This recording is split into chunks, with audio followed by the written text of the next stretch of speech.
So good morning everybody. Today we are going to talk about scale. So scale is the last thing that you need to know for your test when it comes to the map work section.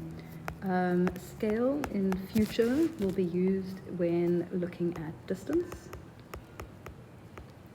Alright, so distance is obviously how far one thing is from another. Now, if we had to measure the distance on a map, so forget everything that's on this page right now, and just look at this section, this example that we've got over here, right?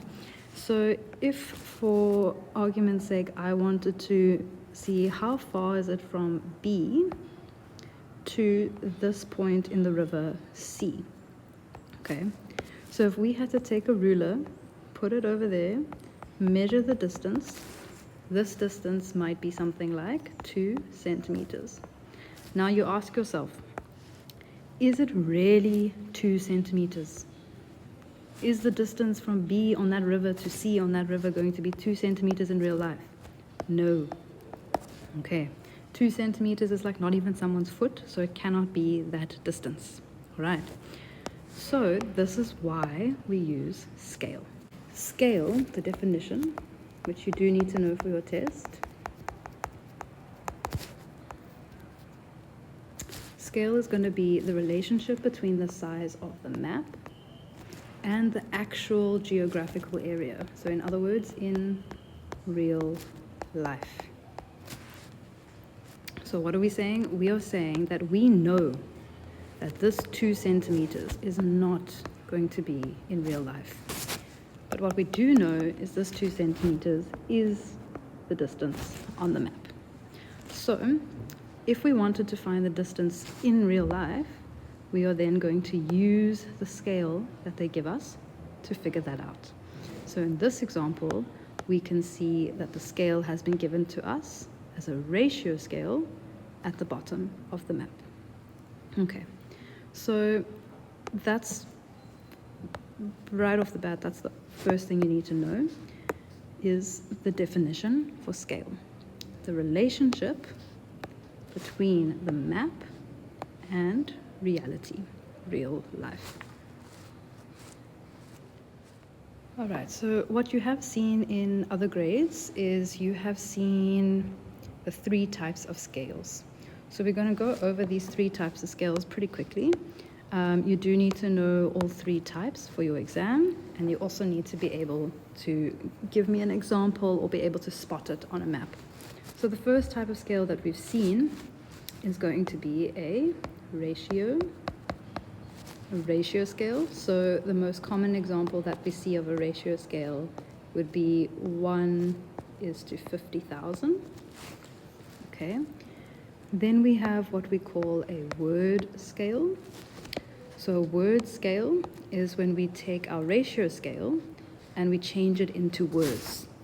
So what this would mean is this would say 1 centimeter, for representing that part over here, represents how many? 50,000 centimeters, referring to that part of the ratio scale.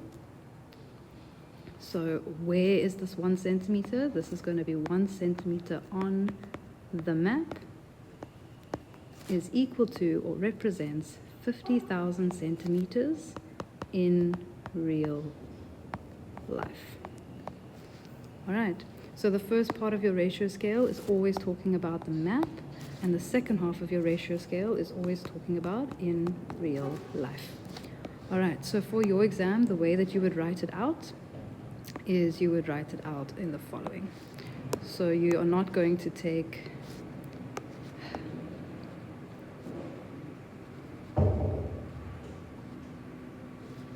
you're going to say 1 centimeter on the map represents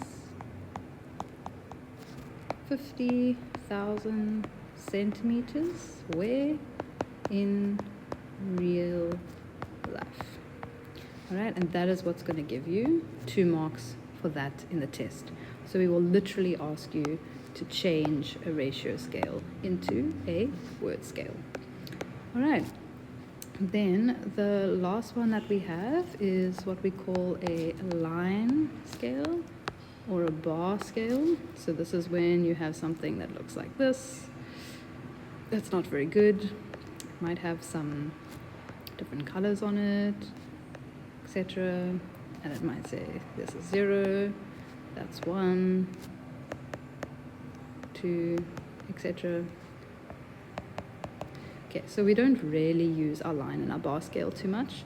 This is something that gets used a lot in maths literacy from grade 10s to grade 12. So if you know that you're going to be maybe taking maths literacy, that's what you're going to look out for, or line or bar scales.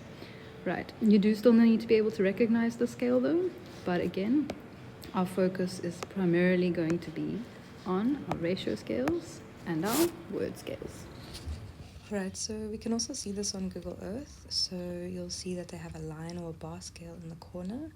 And as you zoom in, the line scale becomes obviously smaller and smaller. So it basically means that that distance shown on the line represents whatever the number of kilometers is that's on the line. So then the closer you get to town, the smaller